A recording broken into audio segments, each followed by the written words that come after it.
December 1914. No man's land.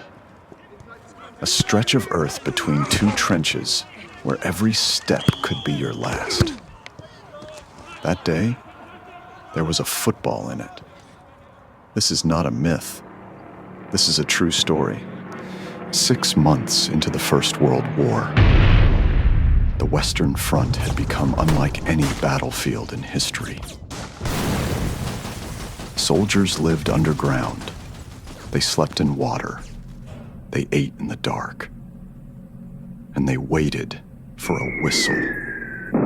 The one that meant it was time to die. Then came the night of December 24th. From the German trenches, a voice rose into the cold air.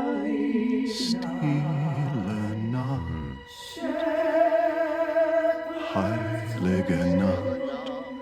Heilige Nacht, alles schläft einsam wach. The British soldiers went quiet and listened. It's a trap. You can't kill a man with a carol. Then one British soldier began to hum, then another, then the whole trench. 2 armies, 2 languages, 1 night. After the singing, both sides fired a few rounds into the air, a military salute for the holiday. Not to kill, to say hello.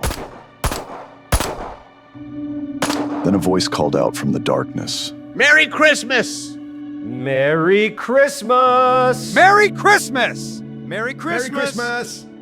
You speak English? A little! They have drinks over here. Come join us if you like. We've got cake, right? You meet us halfway, they'll meet you halfway. We'll share.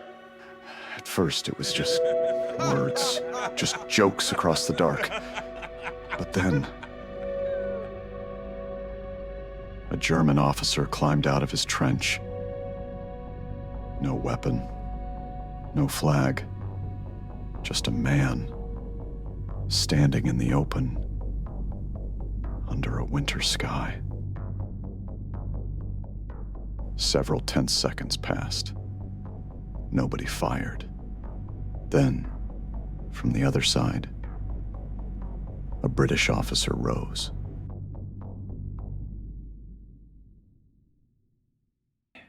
Frohe Weihnachten. Merry Christmas. Behind them from both sides, soldiers began climbing out, one by one. In no man's land, men who had been shooting at each other the day before were now passing around cigarettes,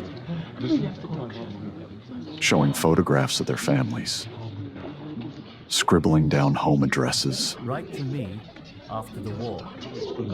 A German soldier made his way through the crowd. He stopped in front of a British soldier and said, "Your hair's gotten long. Let me fix it." You're a barber? I had a shop in London. Holborn, Gray's Inn Road. Wait. Is that you, Hans? 2 men who used to know each other on a London street were now standing here. One holding a pair of scissors. One sitting on an ammunition crate. In the middle of a world war. That afternoon, for the first time since the war began, both sides buried their dead with dignity. German and British soldiers stood side by side over the graves of men who had been their enemies days before. After the ceremony, a German officer turned to a British officer and asked, "What do we do tomorrow?" The British officer looked down at the ground. "Do you play football?" The game began. No referee, no marked pitch, no agreed upon rules. Just a ball, just 2 sides, just laughter. The score didn't matter. Not everyone came out. In one of the German trenches, a young courier from the 16th Bavarian Reserve Infantry Regiment never left his post. Those around him would later say he believed emotions had no place in wartime.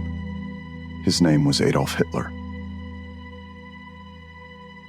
In the days that followed, the secret truce was exposed through the letters soldiers had sent home to their families. Shit. The war resumed, but no one wanted to fire first.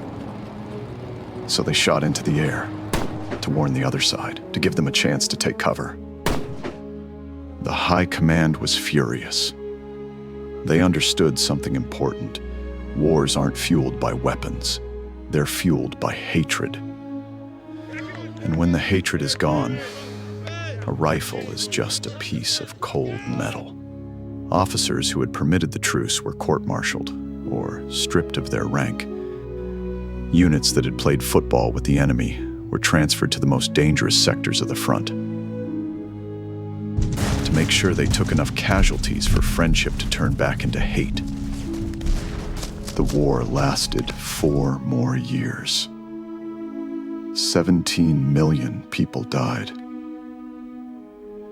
The men who shook hands in no man's land. Some of them would kill each other in the weeks that followed. Some never made it home. But the letters they wrote that night were never forgotten. One German soldier wrote to his family, "This Christmas was the strangest day of my life. The English came out of their trenches. So did we. Nobody fired. We played football." The Christmas truce of 1914 proved something no general wanted to admit. Peace is the natural state of human beings.